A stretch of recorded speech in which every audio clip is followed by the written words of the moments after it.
Welcome to Forward Focused.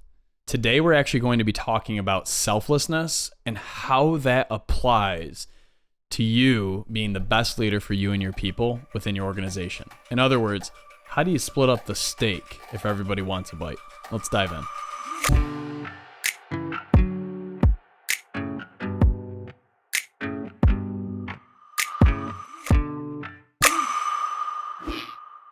And so here's 13 ways. I'm just going to highlight a few of them and go deeper, but 13 ways to develop healthy selflessness. And it really resonated with me. And I've been trying to put this into practice every single day at work. Number one is genuine gratitude for your team.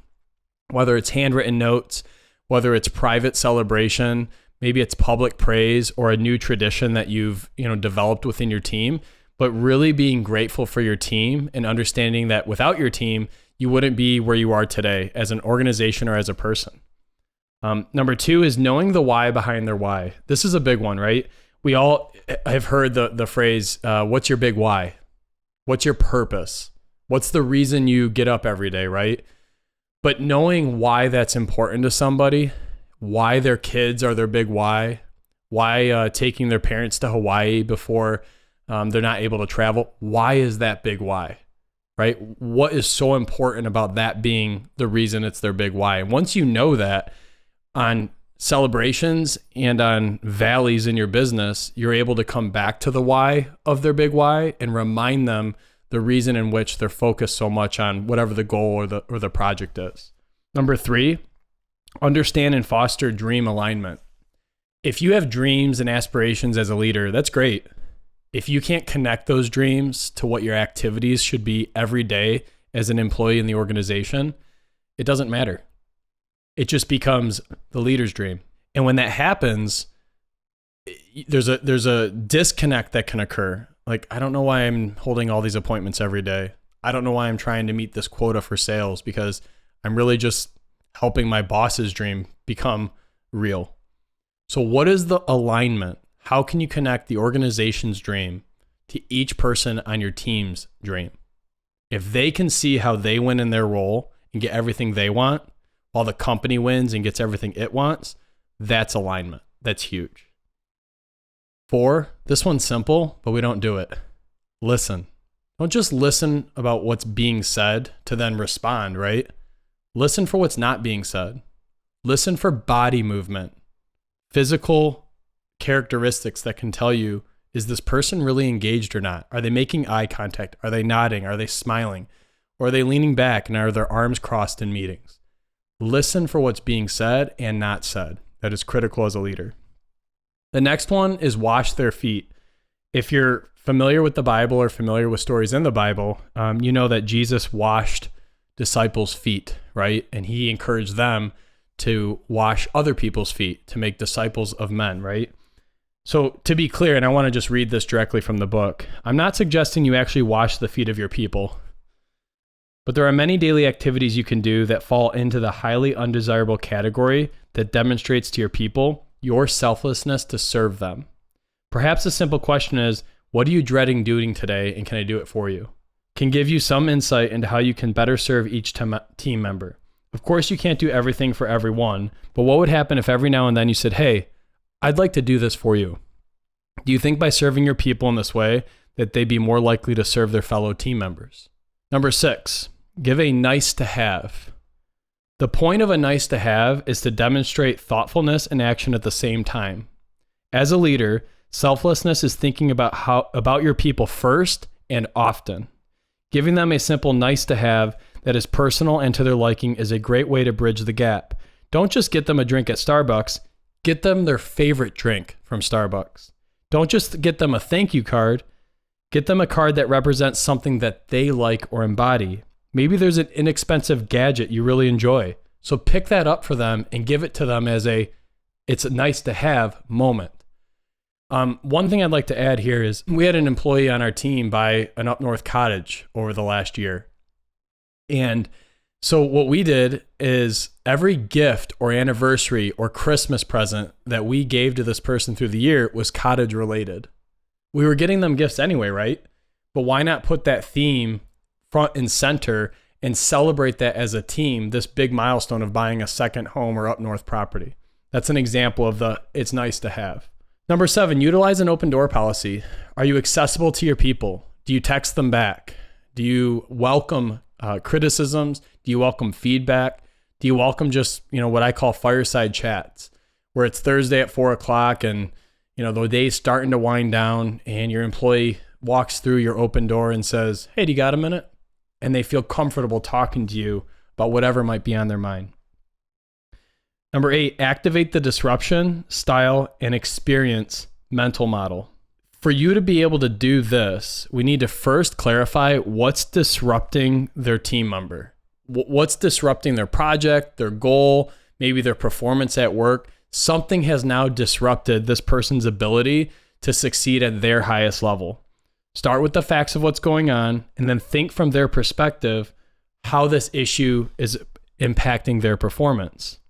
Once you've done this, use this perspective to ask yourself how you can best support them, how you can best be their assistant, if you will, in getting through this disruption. Instead of, maybe bulldozing them with your answers or your thoughts on something, keep fact finding, keep going deeper on what are you struggling with? How is that showing up? Can you give me 2 or 3 examples of how your project's been impacted by this disruption? Okay, what have you tried to accomplish solving the disruption? What's that been like for you? Did you talk to any other team members about what that solution could be? Those are the types of questions that you want to be asking as a leader that is being selfless for the organization, right? You're role modeling to your employee that you want to work with others around, that it's okay to admit that you're being disrupted and not performing at the same level, and that it's okay for you to come to me and I want to collaborate with you to come up with the best solution possible. There's so many successes that are role modeled in that type of sit down. The next one is change seats. This is a big one. We've done this during COVID in our organization. Sometimes people want to stay within the organization. They love who they're working with. They love who they're following, but they've maybe grown complacent in the role. Or maybe they want a new challenge. Or maybe they're not willing to look at updating their position with the times. And at that time, any of those examples, it's time to look at changing seats. I'm not saying get rid of this person. I'm not saying have those tough conversations about termination or leaving the organization together. That has its own place. I'm talking about mixing it up.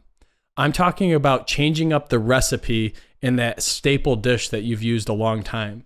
When you change up the recipe, when you move people to a different seat, it's amazing the new energy and focus that change up can bring. But here's the key with it. If you're changing someone's seat or what they're doing in your organization, make it crystal clear to them how they win. Make it super clear how they'll be held accountable to those wins. And allow them to see how when they succeed in this new seat, the company does better. That is critical. Number 10, admit when you're wrong or don't know. I do this every day. I don't know. I apologize, I don't know. I'm going to find out some more information for us to get to the bottom of it. Or, hey, I wanted to talk to you. I'm wrong. When I talked about X, Y, and Z, I was wrong. And I want to tell you that directly because I don't want you to ever question that what I say goes whether I'm right or wrong. This is a conversation. It's a collaboration. In that example, I was wrong. I'll do better next time. Do you have any other questions or thoughts around that circumstance? Admitting that as a leader creates an environment where it's okay to not be perfect. Especially in disruptive times that are very uncertain, you need to be the calm. You need to be the harbor in the storm that's out at ocean. We got just a couple more. Number 11, give credit and focus on them. When something happens that is excellent for the organization, when there's a win, give the credit away. Trust me, it's going to be received tenfold better.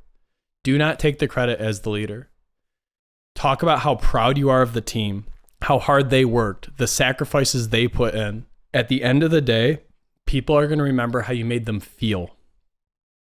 And when you preach that way in terms of accomplishing a task and you're giving away the credit, everybody on that team, one, will want to run through a wall for you on the next project because you celebrated them publicly. And number two, They're going to feel good in that moment, and they're going to want to have that feeling again. Give them the credit, give them the genuine praise, and it will pay off tenfold. Number 12 is transform irritation into empathy. This one specifically, this is our second to last one. This one specifically, I just saw the other day at Starbucks. A nurse came in to pick up her mobile order and they were backed up, right? I mean, we're talking, there was a line through the drive-through, 15 to 20 cars deep. There was a line in the lobby for mobile orders, probably 10 to 15 people deep. And I'm sitting there, right? And I'm going to be late for my next appointment now. When I say late, like 2 minutes before it starts, which for me is late. And this nurse is just angry. And she's making loud comments to the entire room so the baristas can hear. And she's saying things like, oh my gosh, I cannot believe the wait that's going on here. I cannot believe that this is what we have to be put up through. What's the point of a mobile order if I have to wait anyway? You get the idea, right? So finally I turned to her and I said, man, look how hard they're working though. Look how backed up they are. Maybe someone didn't call in, or maybe someone didn't show up for their shift. They called in. And she goes, well, I've been dealing with that for over 2 years as a nurse. And I said, and that's been really difficult, huh? Has there been any patients that have been patient with you, that you still remember them right now because of the grace they gave you when you were working your double shift for the third time that week? She broke down crying on the spot. And she like leaned into my shoulder and I gave her like a side hug. And she says, I'm just so tired. And I'm projecting. That's not fair. And she walked up to the baristas, and said, I'm sorry. And it was a very magical moment. I bought her coffee. But that little moment, I called her out tactfully. I was there and empathetic. Instead of getting irritated with how she acted, I listened with empathy. And in fact, she realized what she was doing almost immediately and broke down. Very powerful moment. Very powerful moment. Okay, last one in this book that I want to highlight today. Serve without personal expectation. I think sometimes when we do something special for someone else, or we help collaborate on a project or a task, we're looking for not only attaboys, but praise, expectation, or something in return, right? And I don't know why we do that, because we're just being set up to be let down. When you give with no expectation for something in return, when you give with love and with an open heart to help somebody else succeed at their highest level, that in itself is the gift. And I think if we can focus more on just making somebody else's life in our world just that much easier, and if we did that every single day, imagine where our world would be 30 days, 60 days, 90 days from now, where we're truly giving with nothing in expectation for return. It's just to make their lives easier. So that's basically 10 to 15 pages taken from chapter 4 in this book, where he goes over different leadership virtues to have in disruptive times. I just wanted to highlight a section of the book that I really enjoyed. There's much more to the book, and I really encourage you to pick up a copy for you, for your team, as a part of next year's growth goals and goal setting and goal planning. If you found value in today's episode, please be sure to subscribe so you never miss a lesson to become the leader that you deserve to be. And until next time, lead on.